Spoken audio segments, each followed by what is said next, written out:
قالت ان الملوک اذا دخلوا قریۃ افسدوها، اس نے کہا اور بڑی عقل کی بات کی کہ دیکھو بادشاہوں کا یہ اسلوب ہے یا طریقہ ہے، دستور ہے کہ وہ جب کسی بستی کو، کسی شہر کو، کسی علاقے کو فتح کرتے ہیں، اس میں داخل ہوتے ہیں تو وہاں بہت سے فساد پیدا کرتے ہیں، اور جعلوا عزت اہلها اذلہ، اور سب سے بڑی بات یہ کہ اس بستی یا اس قوم یا اس علاقے کے عزت والوں کو ذلیل کر دیتے ہیں۔ یہ ایک بہت اہم بات ہے جو اس نے کہی ہے۔ علامہ اقبال نے یہیں سے پھر وہ ایک نظم جو ہے اس کے لیے اس کو عنوان بنایا ہے، آ بتاؤں تجھ کو رمز آیا ان الملوک اذا دخلوا قریۃ، اسی آیت کے حوالے سے آ بتاؤں تجھ کو رمز آیا ان الملوک، سلطنت اقوام غالب کی ہے ایک جادوگری، خواب سے بیدار ہوتا ہے ذرا محکوم اگر، پھر سلا دیتی ہے اس کو حکمراں کی ساحری۔ لیکن اس میں یہ بات اہم ہے، جیسے کہ ہندوستان میں جب انگریز آیا ہے تو جو سب سے بڑا اس نے نقصان پہنچایا ہے خاص طور پر مسلمانوں کو، ہندوؤں کے معاملے میں یہ بات اس نے نہیں کی، اس لیے کہ ہندوؤں سے انہیں کوئی خوف نہیں تھا، اس لیے کہ ہندو پہلے بھی غلام تھے۔ جب انگریز یہاں آیا ہے تو ہندو مسلمانوں کے غلام تھے، وہ محکوم کے محکوم رہے، پہلے وہ مسلمانوں کے محکوم تھے، اب انگریزوں کے محکوم ہو گئے۔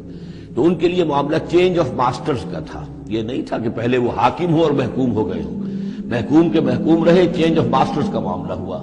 مسلمانوں کا معاملہ یہ تھا کہ وہ حاکم تھے اور یہاں پہ حکومت کے تخت سے وہ گرا کر انہیں اور کھڑا کر دیا گیا نیچے، ایک زمین و آسمان کا فرق واقع ہو گیا۔ لہذا انگریزوں کو یہ اندیشہ تھا کہ یہ بغاوت کریں گے اور ہر صورت کی کوشش کریں گے کہ اس حکومت کے پاؤں نہ جمنے دیں، لہذا انہوں نے اس پالیسی پر عمل کیا ہے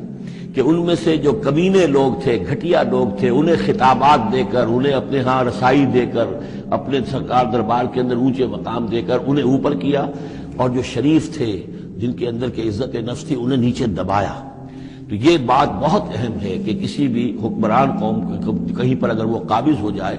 تو اس کا یہ طریقہ ہوتا ہے، جیسا کہ ہم پڑھ چکے ہیں سورہ یونس میں کہ حضرت موسیٰ علیہ السلام پر بھی ان کی قوم کے کچھ چند نوجوان ہی ایمان لائے کھلا طور پر، وہ ڈرتے تھے۔ الا خوف من فرعون و ملئہم، ان کے اپنے سردار جو تھے وہ چونکہ ان میں سے کسی بہسوں کو انہوں نے اپنے دربار کے اندر جگہ دے رکھی تھی، لہذا وہ بھی گویا کہ اپنی قوم کے خلاف کام کرتے تھے فرعون کی وفاداری میں۔ جیسے ہمارے ہاں یہ خطابات یافتہ طبقہ جو انگریز نے بنایا تھا، یہ در حقیقت گویا کہ ایجنٹ بن گیا تھا حاکم قوم کا، اور یہ محکوموں کی جاسوسی بھی کرتا تھا اور محکوموں کو دباتا بھی تھا۔ قالت ان الملوک اذا دخلوا قریۃ افسدوها وجعلوا اعزت اہلها ذلہ، بادشاہوں کا معاملہ یہ ہے کہ وہ جب کسی شہر کو، کسی بستی کو فتح کرتے ہیں اور فاتح کی حیثیت سے داخل ہوتے ہیں تو فساد مچاتے ہیں وہاں، اور یہ کہ وہاں کے جو عزت والے لوگ ہوتے ہیں انہیں ذلیل کر دیتے ہیں۔ وَكَذَلِكَ يَفْعَلُونَ، اور یہ ان کا طریقہ ہے، وہ یہ کرتے ہیں۔ اب آگے چلیے، سورہ قصص کے آخری یہ 2 رکوع ہیں جن میں سے پہلے رکوع میں ایک کردار کا ذکر ہو رہا ہے، قارون، اور میں آپ کو بتا چکا ہوں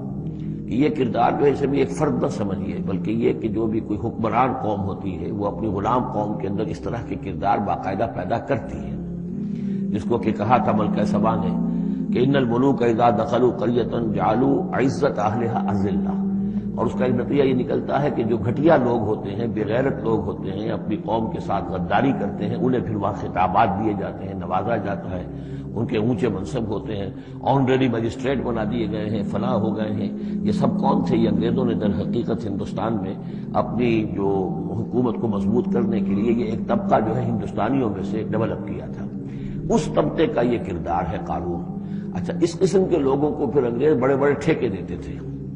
اب آرمی کے سپلائی کے ٹھیکے ہیں تو بڑے بڑے ٹھیکیدار یہی ہوتے تھے، انہی کے پاس سرمایہ ہو جاتے تھے۔ یہ ساری چیزیں جو ہے ایک دوسرے سے ملی جلی ہوئی ہیں۔ اسی طرح کا ایک شخص جو ہے یہ قارون تھا اسرائیلی، اور نہ صرف اسرائیلی، حضرت موسیٰ علیہ السلام کا سگا چچا زاد بھائی، فرسٹ کزن، لیکن یہ کہ یہ